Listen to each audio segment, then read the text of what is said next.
டமோட்டா சட்னி. அதுக்கு தேவை இருக்கிற ஐட்டம்ஸ் டமோட்டா, சில்லி, கொத்தமல்லி, கார்லிக், ஜீரகம், சால்ட் அண்ட் ஆனியன், கரைப்புளி. நெக்ஸ்ட்டு இப்போ கட் பண்ணிக்கிட்டு நம்ம இது பாண்டியில் ஃப்ரை பண்ணிக்கணும். வாங்க அடுப்புக்கிட்ட போகலாம். கடாயில் எண்ணெய் ஊற்றிக்கிட்டு சில்லிஸ் ஃப்ரை பண்ணணும். லைட்டாக தான், ரொம்ப வேக வைக்கக்கூடாது. அதுக்கப்புறம் டமோட்டா கூட அதே மாதிரி வேக வச்சிடணும். டமோட்டா ரிமூவ் பண்ணதுக்கப்புறம் நல்லா வெந்ததுக்கப்புறம் இதிலே நான் என்ன பண்ணுவேன்னா, கொத்தமல்லி இருக்கும்ல அது வச்சு கொத்தமல்லி போட்டிங்கன்னா அந்த பாண்டி கடாய் நீட்டாக வரும் பாருங்கள். அதுக்கப்புறம் அதே பாண்டியில் நீங்கள் ஆயில் போட்டுட்டு தாளிச்சிக்கலாம் பாருங்கள். இந்த மாதிரி நீட்டாக வந்துடும். மிக்சியில் போடலாம், பட் எங்கிட்ட இருக்குது சின்னது நான் வாங்கியிருக்கிறேன், நல்லாயிருக்கும். இதிலே நம்ம பண்ணலாம். நான் ஃப்ரை பண்ணி வச்சுருக்கிற பச்சை மிளகா ஃபஸ்ட்டு போட்டுடலாம். ఇక్కడ అలాగే జూమ్ చేయండి. இது போட்டு இது நல்லா இப்படி இடிச்சிக்கலாம். அதே இந்த பூண்டு, கார்லிக் இதுவும் நம்ம போட்டுடலாம். இதில் இது என்ன இது கிரானைட் தான். நான் கிரானைட்டில் பண்ணேன். ஸ்மெல்லு சூப்பராக இருக்குது.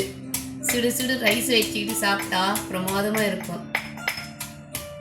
நான் இதில் ஆல்ரெடி கொஞ்சோண்டி நான் புளி கொஞ்சம் ஊற வச்சிருக்கிறேன். நான் அந்த இது போட்டுடுறேன். இதில்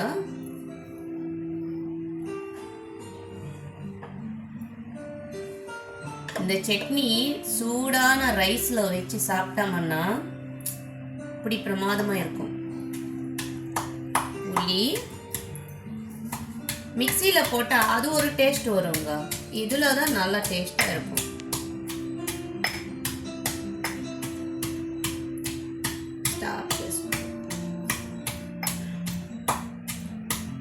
இந்த ஸ்டேஜில் இப்போ நல்லா கச்சாமிச்சான் இது ஆயிருக்குது. இங்கே காட்டுங்க வீடியோ, அவங்க பார்க்கட்டும். பார்த்தீங்களா? இப்போ இதில் நம்ம என்ன பண்ணலாம்னா, டமோட்டா கொஞ்சோண்டு டமோட்டாவும் வேக வச்சிருக்கிறோம்ல, எண்ணெயில் வேக வச்சிருக்கிறேன். இப்போ இது போட்டுடலாம். இதில் சால்ட் 1.5 ஸ்பூன். இது நீங்கள் தோசை, சப்பாத்தி, ஒயிட் ரைஸ் சூப்பராக இருக்கும். ஒயிட் ரைஸ் மட்டும் எங்களுக்கு ஃபேவரேட். ஆனியன் பிடிக்காதவங்க விட்டுடுங்க, ஆனால் ஆனியன் போட்டால் அது ஒரு டேஸ்ட்டுங்க, நல்லா இருக்குது. என்ன பண்ணலாம்னா கட் பண்ணிட்டு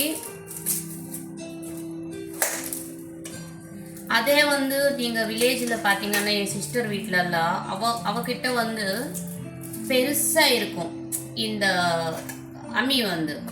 ஸோ அவள் நல்லா சக்கா சக்கா சக்கான்னு இடிப்பாங்க. அவங்க மாமியார் அவங்க புளிச்சக்கீரை சட்னி, கோங்கூரை சட்னி சொல்லுவாங்க. நல்லா டேஸ்ட்டாக இருக்கும். நம்மளது சிட்டியில் இருக்கிறதுனால, சென்னையில் இருக்கிறதுனால இவ்வளோதான் வச்சுக்கணும், சின்னது. இது நிறைய இதாகுது. நான் இது கொஞ்சம் எடுத்து வச்சுக்கிறேன், கொஞ்சம் கொஞ்சமாக பண்ணுறேன். இது கொஞ்சம் கலந்து வச்சுக்கிட்டு எங்கள் பாட்டி அவங்க எல்லாமே அந்த பெரிய உலக்குள்ள பண்ணிட்டு அதிலே ரைஸ் கலந்து கொடுப்பாங்க. அதோட டேஸ்டே தனிங்க. ஆனால் இப்போ எங்கே வருது, ஒரிஜினல் எதுவுமே வரதில்லை. நான் இதில் பாதி வச்சுக்கிட்டல, அதுக்கு நான் கொஞ்சம் இதில் ஆனியன் போட்டுக்கிறேன். அந்த பாதிக்கு அந்த ஆனியன் வச்சுக்கிறேன். கொத்தமல்லி கொஞ்சம் போட்டுக்கலாம்.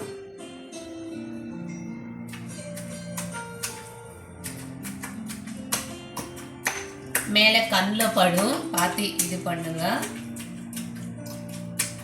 கட்சேஸ்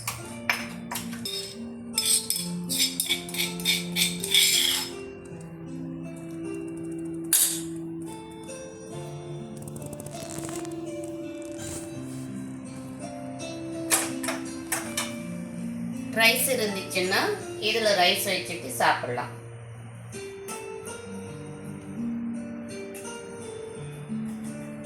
ஆனால் நான் இன்னும் ரைஸ் பண்ணாதனால நான் சுடு சுடு சாப்பாடு வேணும்.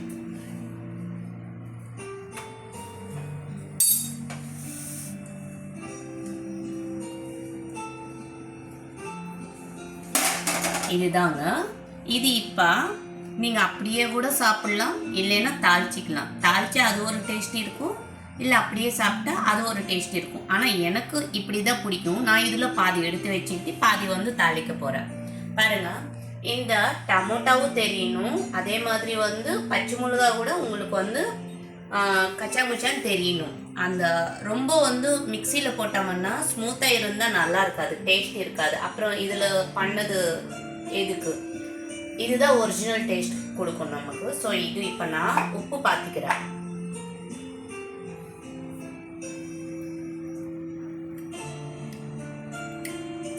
ஓகே, எல்லாமே பர்ஃபெக்ட். இப்போ நம்ம இது தாளிச்சிக்கலாம். ஓகே, வாங்க போகலாம்.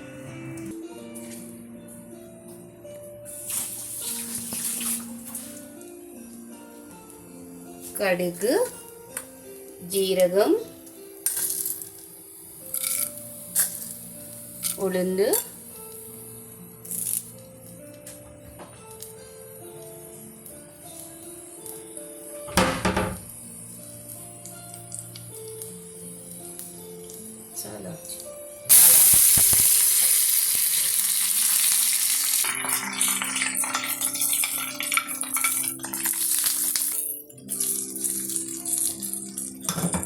yummy.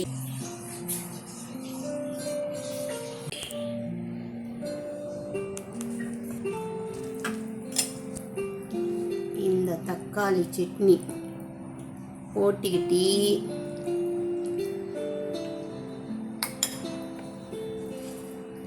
சுடு சுடு ரைஸில் நெய் வேணா நெய் கூட போட்டுக்கலாம். நான் நெய் போட்டுக்கிறேன் கொஞ்சம் ஒன்று.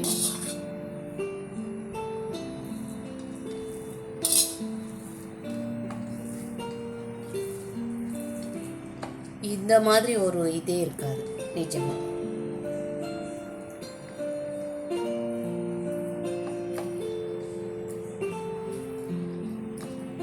அருமையாக இருக்குது. நான் எங்கள் வீட்டில் அவங்களுக்கு கொடுத்துட்றேன். அவங்க பார்க்குறாங்க சட்னி பண்ணிவிட்டு அவங்களுக்கு கொடுக்கலன்னு சொல்லிட்டு. நானே சாப்பிட்டுட்டா. சூப்பராக இருக்குதுங்க. நீங்கள் நாக்கு சரியில்லைண்ணா, உங்களுக்கு எதுவுமே பிடிக்கலண்ணா, இந்த மாதிரி பண்ணிட்டு பாருங்கள், சூப்பராக இருக்கும். Okay, please like and share, subscribe my channel. Thank you.